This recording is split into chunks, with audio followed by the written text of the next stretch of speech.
नमस्कार दोस्तों, मेरा नाम डॉक्टर नगेंद्र यादव है। आज का जो मेरे वीडियो का टॉपिक है थोड़ा बर्ड्स के ऊपर रिसर्च करने की है कि पक्षियों की उत्पत्ति कैसे हुई और बर्ड्स के पूर्वज कौन थे। बहुत ही इंटरेस्टिंग टॉपिक है। अब इस टॉपिक को, इस वीडियो को शुरू से लेकर लास्ट तक आप देखिएगा। देखिए, आज के वातावरण में जो हम पक्षियों को जो देखते हैं उसके नेचुरल कलर की वजह से पक्षी हमेशा से ऐसे नहीं थे। हम ऐसे सोचते हैं कि ये हमेशा से ऐसे ही रहे होंगे, ऐसा कभी भी नहीं रहा है।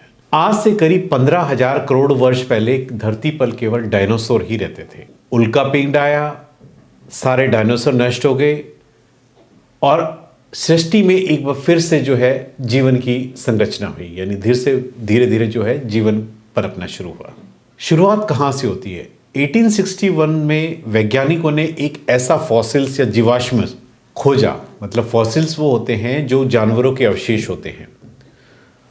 उस अवशेष ने या उस जीवाश्म ने हम सबको सोचने पर मजबूर कर दिया कि क्या हमारे पक्षी सरीसृप से उत्पन्न हुए हैं, यानी उनका जो पूर्वज था वो कोई सांप था।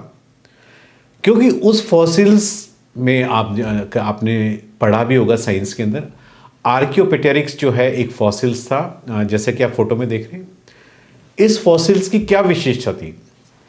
इसकी बनावट देखेंगे, इसमें दांत भी है, जबड़ा भी है, इसमें पूंछ भी है और सबसे बड़ी बात इसमें पंख भी है। यानी ये एक मिक्सचर कह सकते हो, सांप का और बर्ड्स का एक मिक्सचर। यानी ये हमें सोचने पर मजबूर करता है कि क्या हमारे बर्ड्स में डेवलपमेंट जो हुआ है या हमारे जो पक्षी हैं, क्या इनके पूर्वज कभी सांप रहे हैं? जी हाँ, बिल्कुल है। लेकिन ये एक एवोल्यूशनरी प्रोसेस है। ये प्रोसेस जो है इनको पूरा होने में करोड़ों अरबों वर्ष लग जाते हैं, तब जाकर के जो है ये धीरे धीरे डेवलपमेंट होते। एक दिन में इस तरह की आप डेवलपमेंट प्रोसेस आप नहीं देख सकते। किसी भी जीव को अपने अंदर जेनेटिक चेंजेस लाने के लिए हजारों करोड़ों वर्ष लग जाते हैं। विकास क्रम के अंदर जो है धीरे धीरे बदलाव आने शुरू हुए और सरीसृप में भी है जो सांप, जो उनमें भी धीरे धीरे बदलाव होने शुरू हुए। आज जो वर्तमान सांप है ये हमारे इन्हीं पक्षियों के जो है पूर्वज रहे हैं कभी, लेकिन ये अपने आप को अडॉप्ट नहीं कर पाए। जो धीरे धीरे एडॉप्शन में चले गए, वो धीरे धीरे अडॉप्ट होते होते आप ही मान के चलिए पक्षियों में कन्वर्ट हो गए, उन्होंने उड़ना शुरू कर दिया। आज ये फॉसिल्स है, यही हमें एक इंडिकेशन करता है कि इन दोनों की बीच की कड़ी को, कि कहीं ना कहीं ऐसा एक मोड़ आया था जब इनमें विकास क्रम गति में, यानी सरीसृप एक ऐसे मोड़ पे थे, उनके अंदर फेदर्स भी आ गए थे और वो धरती पर रेंग करके भी चलते थे। ये उनके बीच की कड़ी को जोड़ता है। इसलिए ये जो खोज हुई थी 1861 में, जो एक जीवाश्म मिला था, उससे हमें सोचने पर मजबूर कर दिया और हमने अपनी थ्योरी को फिर से इवैल्यूएट किया कि हमारे जो बर्ड्स के जो पूर्वज रहे वो हमेशा सरीसृप ही रहे हैं। यानी कि ये जो फॉसिल्स है ये विकास के क्रम की एक ऐसी कड़ी थी। यानी जो ये आर्कियोपेटेरिक जो जीवाश्म जो मिला था वो मिड लाइन कह सकते हो कि उसमें फेदर्स तो डेवलप हो गए थे, लेकिन वो उड़ना नहीं जानता था। वो पेड़ों के ऊपर रहता था। उसके जो आप कह सकते हो लेग्स थे, मतलब वो पूरी तरीके से बर्ड्स की तरह डेवलप हो चुके थे। टेल अभी बाकी थी, फेदर्स छोटे छोटे थे, अभी पूरी तरीके से उड़ने, इसलिए वो केवल अपने कुछ जरूरी काम करने के लिए ही पेड़ों पे से उतर करके नीचे आते थे खाने की खोज के अंदर। विकास की क्रम गति धीरे धीरे चलती रही और इनमें चेंजेस आना शुरू हुआ। जो फेदर्स थे वो डेवलप होकर के कुछ इसमें से बर्ड्स बन गए, उन्होंने उड़ना शुरू किया और आज के जो वर्तमान पक्षी हम देखते हैं ये उन्हीं के पूर्वज हैं। इसलिए वैज्ञानिकों ने इसे पृथ्वी का पहला पक्षी घोषित किया। यानी विकास क्रम के दौर में जो हमें फॉसिल्स मिलता है उसके सबूतों के आधार पर हम कह सकते हैं कि ये फर्स्ट बर्ड था जो कि सृष्टि के अंदर जन्मा था, जहां से उत्पत्ति स्टार्ट हुई थी। इससे मिलते जुलते पक्षी, आर्कियोपेटेरिक्स से मिलते जुलते पक्षी आप देखेंगे आज भी मौजूद हैं।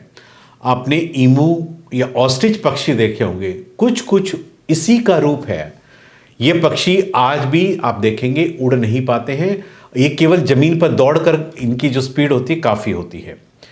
एक जो आप देखेंगे, जैसे इसमें चेस्ट बोन नहीं थे आर्कियोपेटेरिक्स में, ईमू में और ऑस्ट्रिच में भी आजकल भी चेस्ट बोन नहीं है। यानी आगे जो चेस्ट बोन है, तो इससे हम ये कह सकते हैं कि इनका पूर्वज, मतलब ये रेस के अंदर आज भी इतने पिछड़े हुए कि उनकी चेस्ट बोन डेवलप नहीं हुई। ये केवल आज भी उड़ नहीं सकते, ये केवल चल सकते हैं, तेजी से दौड़ सकते हैं। इनमें ईमू में और ऑस्ट्रिच में जो चेस्ट वो नहीं पाई जाती, लेकिन जो इनकी मसल्स इतनी डेवलप होती है, मसल डेवलप होने की वजह से इनको भागने दौड़ने में किसी भी प्रकार की कोई दिक्कत नहीं होती और नेचर के अंदर अपने आप को आज भी सर्वाइव किए हुए हैं। मसल्स इतनी हैवी और मजबूत है कि यही इनको थोड़ा बहुत जो है उड़ने में मदद करती है, लेकिन इनका हैवी वेट होने की वजह से ये ज़्यादातर अपना समय चल करके या फास्ट दौड़ करके ही बिताते हैं। पक्षियों की शारीरिक रचना कैसी होती है? देखिए, आज से हजारों करोड़ों वर्ष पक्षी जिस स्थिति में अंडे में से निकलते थे, आज भी वही विकास का दौर है। यानी पक्षी उस टाइम भी अंडे में से जब निकलते थे, उनकी बॉडी पे कोई फेदर्स नहीं होता था।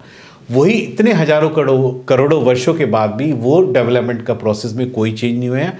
आज भी जब अंडे में से बच्चा निकलता है, उसकी जो बॉडी में कोई फेदर नहीं होता। फेदर्स धीरे धीरे बाद में टाइम के हिसाब से डेवलप होते हैं। समुद्री पक्षियों में ये जो फेदर डेवलपमेंट होता है, ये एज के हिसाब से चेंजेस होता रहता है। यानी समुद्री जो बर्ड्स होते हैं, जब वो पैदा होते हैं तो उनके कलर्स कुछ होते हैं, प्यूबर्टी में कुछ होते हैं, एडोलेसेंस एज में कुछ होते हैं, और मैच्योरिटी एज में जाकर के उनके फेदर्स का कलर और चेंज होता है। यानी उनके जीवन के विकास क्रम के हिसाब से उनके फेदर्स के जो कलर जो है चेंजेस होते रहते हैं। पक्षियों की चोंच का आकार उनके खाने को रिप्रेजेंट करता है। आप किसी भी पक्षी को चोंच को देखकर आप ये आइडिया लगा सकते हो कि ये बर्ड्स क्या खाता है। जैसे आप कबूतरों की चोंच को देखेंगे, कबूतरों की जो चोंच है दाना खाने के हिसाब से बनी हुई है।